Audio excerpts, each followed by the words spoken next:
Hello and welcome to Sustainability Matters. I'm Agatha Afemike, your host. On this show, we delve into latest developments and innovative solutions in sustainability.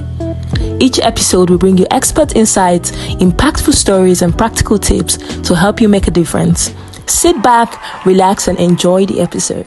Hello everyone, thank you for joining us on another episode of Sustainability Matters today. My name is Agatha Afemike, your host. As always, I'm delighted to introduce our esteemed guest, Samuel Ogidan, who is a finance manager in a renewable energy company. Samuel has extensive experience in finance, having consulted with the Big Four, worked in manufacturing and banking sector as well. Our theme for today is around the economic implications of energy poverty in Africa. This is a topic which is profoundly important as it affects our continent's growth and prosperity. Welcome, Samuel. Thank you very much for joining us on today's episode. Thank you so much, Agatha. Permit me to use Agatha to address you. Thank you for having me in this section, and I look forward to having exciting discussion around the subject matter. Awesome. Just to lay a bit of background, Samuel has experience managing finance in a renewable energy company in Nigeria. Is that correct? Yes. Awesome. I just want you to lay a bit of background on what you've observed so far in your time in this company. I know that you guys are trying to address the renewable energy problem in Africa, but shed a bit of light. What have you found out about the energy situation in Africa, as it were? You can own in Nigeria. Let's see what we have. Okay, so thank you for that question. I recently joined the space late last year as a finance manager in Even Synergy Limited. Even we are trying to improve energy access across Africa, basically, and Nigeria is, a starting point. So I would say so. The problem of energy access is so deep and profound in the country. And until I joined this sector, I never imagined that there are lots of communities, mostly rural, that have never witnessed what electricity is about. They are not even able to connect to the national grid to start with.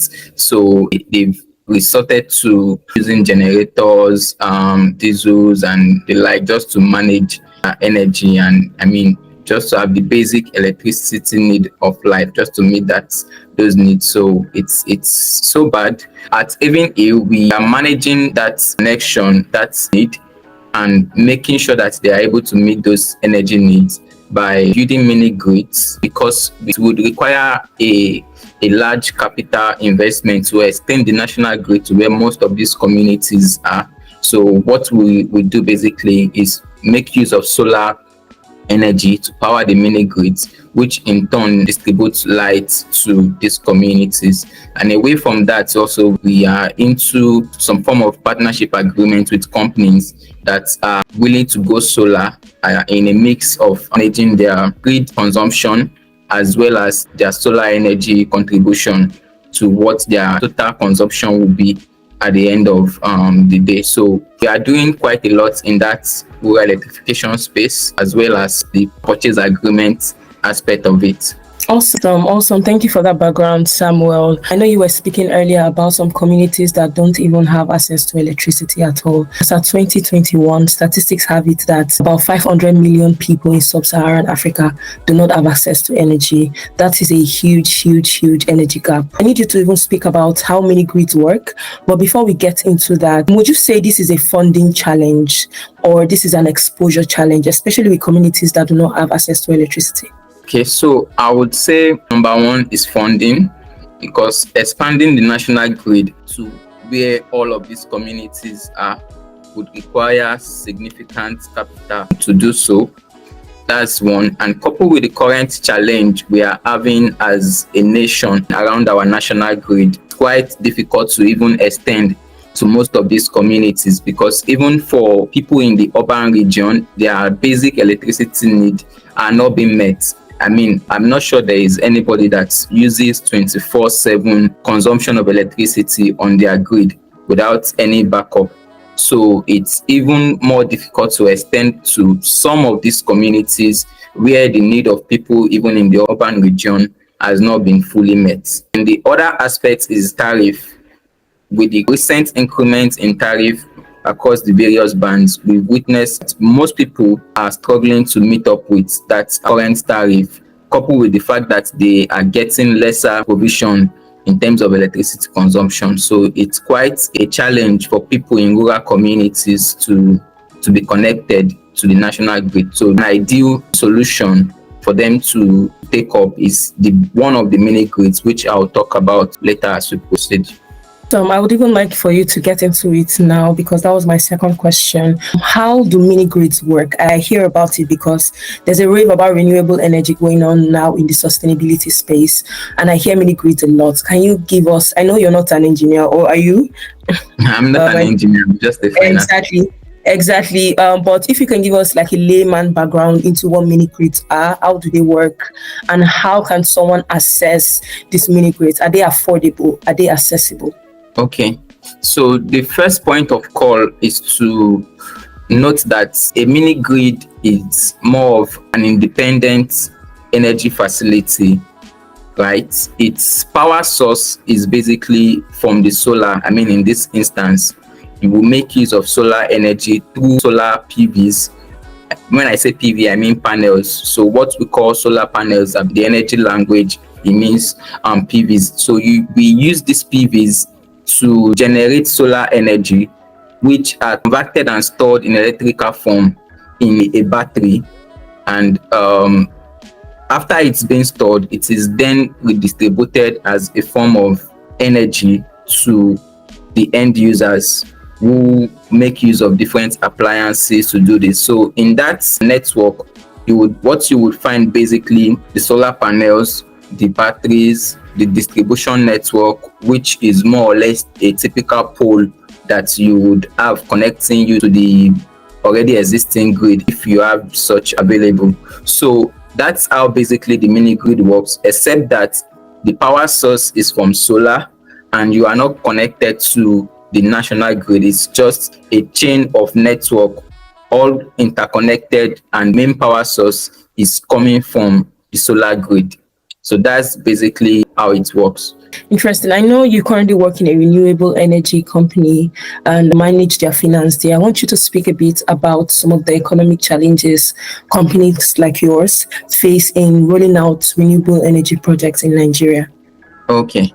I would say funding, it's number one at the top of the list, with the various inputs goes into setting up a mini grid or a solar system, either for businesses, solar home systems, or mini grid for communities, would require large funding because the PVs, the batteries, most of it are not being developed locally. You have to source for them either by imports, or if you have to buy locally, they would have already imported it already. So large form of capital required for this is quite a challenge, because to play in the mini grid space, if you are going into it for the profit, in the short term, you may not really get that reward.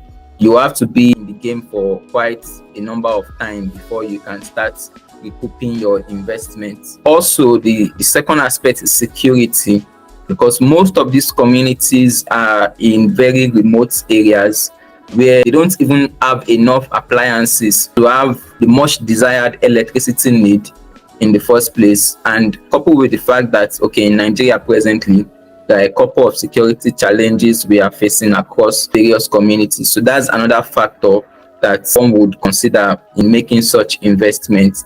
And away from that also is government policy. We have quite a number of regulators in that space that's managing our policies, right? So we have to just keep observing the trend and making sure that every of government policies are basically being adhered to, and are not caught in the web of faulting on any likely policy that government has put forward to you in that industry. Interesting. So moving to individuals now, I know my previous questions was about organizations and like Nigeria as a whole. Would you say renewable energy is a solution to the current energy poverty in Nigeria? This cuts across both high income earners and low income earners. Do you think the wave of renewable energy that is sweeping across Africa has the potential to solve our energy poverty in Africa? Yes, I would say yes, because speaking about Nigeria now, we are at a state where you cannot 100% depend on the electricity grid, which is the one government provides 100% for your basic electricity need, because one, you don't have it 24/7. It is not very reliable. But with solar energy, I mean, it's the free gift of nature God has given us, and through this mini grids, through solar home systems and solar energy, you are able to have a solar energy system that is designed to meet your energy needs, right? Unlike where you have to work towards what government is giving you through solar grid, through electricity grid, I mean. Yeah, awesome. Totally, I agree with that. All right, Samuel, I want you to speak about the role renewable energy plays in addressing energy poverty in Nigeria. Okay, so the renewable energy space is playing a significant role in addressing the energy poverty in Nigeria, both for a business and from an household perspective. Energy poverty means different things to them. For a business, it's the impact majorly would be that you have to spend high costs on your business operation, considering the cost of providing alternative means of power. You have to manage your energy costs relatively. I mean, if you are doing a mix of electricity grid and generator, you have to look for an optimal cost that would not allow you have a cost that is not sustainable for your business, and overall that is going to affect your industrial output at the end of the day. Why for the household, this basically affects your standard of living, right? The basic things of life that electricity and power are supposed to do for you to make your life convenient. You are unable to have that. Overall, looking at the economic impact, it has a direct impact on gross domestic product as a nation, because businesses are not producing the desired outputs. The various factors of production are not operating optimally. So at the end of the day, we are not performing optimally as a nation, if you ask me. And what this would mean is that cost of goods and services, which normally have high energy costs, would mean the prices of those goods and services would be high at the end of the day, because of the huge energy cost that has gone into producing some of those goods. Awesome. Thank you very much for that response, Samuel. So moving to investment in renewable energy, I know that there's an individual level one can invest in renewable energy and an organizational level. So I want you to speak to both. What are the challenges and drawbacks to investing in renewable energy for organizations and for individuals alike? Okay. So from an individual point of view, let me start with that. The cost of setting up a solar home system is quite huge. I'm not going to speak to the numbers now, because depending on the energy needs and the size of the home and the various appliances you are looking at, that would determine what the cost is. But I mean, if you look at it as an investment, it shouldn't be much of an issue to invest in solar home systems, considering the fact that you can't get 100% energy provision from the national grid, and even your backup diesel or petrol PMS generator, they won't also give you 100%, and the cost of maintaining those is quite on the high side. So going green, going renewable is much more sustainable in the long run. Why for businesses, the challenge also is still funding, because it requires huge cost of funding to set up these solar systems, because you would have to get a PV, which is like the panel. You have to get batteries, inverters, distribution network cables, and the like. So it's quite a lot of finance that is required to play in that space. And even as a business, the access to this finance doesn't come cheap, right? Every now and then we see CBN increasing interest rates for loans. So going to the traditional bank, the commercial banks for finance on solar system is not an ideal way to go, because you will be getting at a very high rate, of course. So these are the challenges. Then other challenges are maybe grid integration challenge, where you have a customer or a client, or let me say community, that have an already existing system of network in place. Let's say they are using solid grid and want to have a mix of solar energy and the national grid, you would have to look at the technical implication of what the mix would look like at the end of the day and what the cost implication would be, such that their eventual output, maybe as a business where they produce goods or they render services, the cost of it is not so unbearable to the final consumers. Then another issue is the tariff and the pricing, because the sector is highly regulated. We have seen a review of electricity tariff across various bands. So at the end of the day, if you are going to play in this space, you would have to have a critical review of what your tariff is going to be, so you don't overprice your tariff such that the eventual consumers are not going to be able to afford it. Then the other challenge is currency risk, because of the inputs that goes into setting up a solar system. For large entities and large facilities, you would most likely be purchasing this input in foreign currency. And when you are getting funding in a local currency, you are going to be exposing yourself to a lot of currency risk at that point, right? Then the last one would be policy and regulation, because we have quite a number of regulators in this space. You have to follow from time to time the various policies and regulations that are guiding the practices of various players in this industry. Awesome. Thank you very much for that breakdown, Samuel. So moving on, I want us to discuss a bit about the role of government policies in advancing renewable energy projects, especially in Nigeria. In your opinion, do you think the government is already doing enough to advance the space? I mean, when I'm speaking about advancement, I'm speaking about funding innovations, funding projects, funding ideas. Or in your opinion, do you think they should do more? If yes, what should they be doing differently? Okay. So I would say government is playing significantly in this space. We have quite a number of regulators like the National Renewable Energy and Energy Efficiency Policy. We have the Rural Electrification Agency. We have the Nigerian Electrification Project. So these are various initiatives that government is bringing up to manage energy access across the country. Recently, even Synergy signed an MOU committing to develop a 25 megawatt solar facility with the Rural Electrification Agency of Nigeria. So these are various initiatives that government is bringing up to manage energy access across country, because it's practically impossible as of today to extend the national grid across communities we have in Nigeria, because currently we have quite a number of challenges with the national grid. So even those in the urban areas are not getting 100% energy utility from the national grid, even with the hike in tariff across the various bands. So I think government is doing quite a lot in that space with the various regulations they have made in that sector. In addition, there are various international players also that's advising developers, contractors in rural electrification space.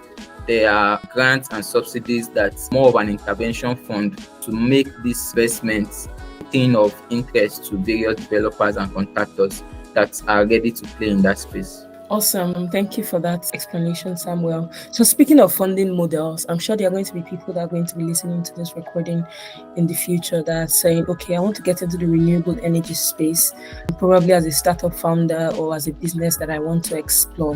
What are some of these funding models that they can explore? Especially, you can refer to your own company. What funding models have worked for you guys? Okay. I think the most beneficial one is the public-private partnership, PPPs, as people refer to it in the industry. And this is one funding model that allows you share risk and resources associated with setting up both in the mini grid space and both in business capacity, of course.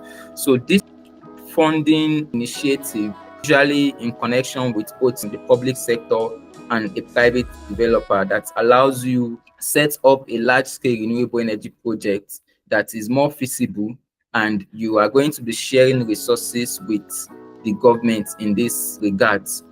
That's one. Secondly, I will talk about green bonds, of course. Nigeria had issued first green bond in 2017, right? These are funding that are committed to building developmental projects in relation to renewable energy in this space. So these are funding that are available to contractors and developers that are interested in playing in the space. So instead of approaching commercial banks for funding at a very high rate, you will be getting a better interest rate suitable for the project of this nature, because you are thinking long term. The funders understand of your project and how the low interest rate is going to incentivize you to play in this industry. So another funding model that can developers and contractors in this space, a mix of both the equity and the debt, where you have a company that is ready to play in the energy space. You don't have to get 100% funding through debt. Funding from equity that you are ready to contribute into this project. You can do a debt/equity funding model that would allow you to build this project in a sustainable manner, and you get your returns over a period of time. Okay, thank you for that, Samuel. I'm sure that there are quite a few people that will find that very useful. Okay, speaking on social impact, because of course this is a sustainability platform, and every now and then we have to speak on the social impact of different projects that organizations do. So I want you to share some success stories. If you have the liberty to speak about success stories from your organization, please do. What are some of the impacts your organization has seen from relaying these renewable energy projects to different communities, especially local communities? So it's in two ways. There's a direct impact on the livelihood of people. We're talking about the mini grid space, right? The quality of life has been improved. I mean, these are people that haven't used or have access to electricity all their life.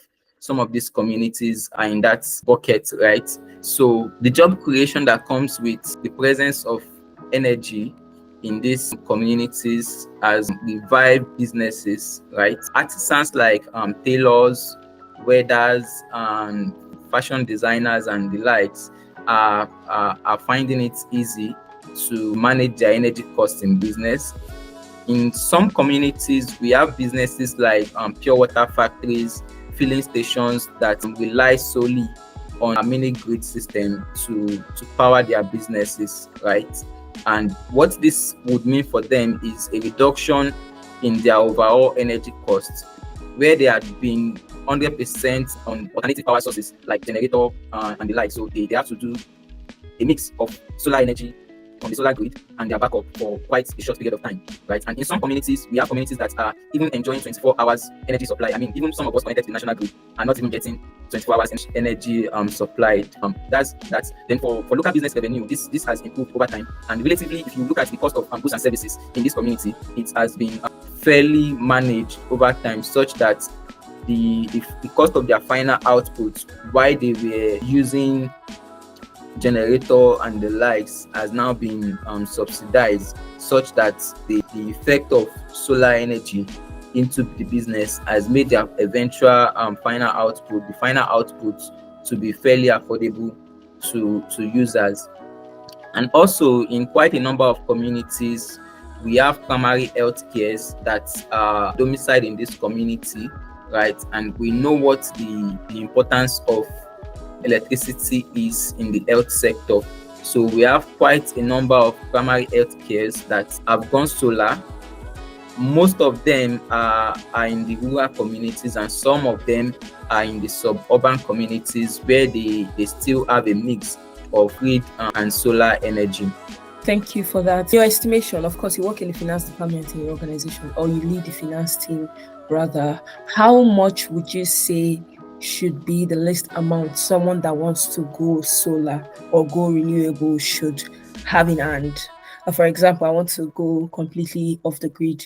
How much should be my mind for the least amount of investment? That would be difficult to estimate, right? Because in consideration for this, I need to assess your energy needs, understand the various appliances your load factor, like as they usually call it, right? To understand what your load will be over a period of time, because obviously that's is what is going to determine the kind of system that will be recommended to you. Either it's a 5 kilowatt, 15 kV, and the likes, right? So, but on the average, for a moderate household that wants to go solar, you would have to consider having quite a number of solar panels that would generate enough solar energy which will be stored on the light. So it's difficult really to give an estimate of what will be required to set up those kind of solar home system,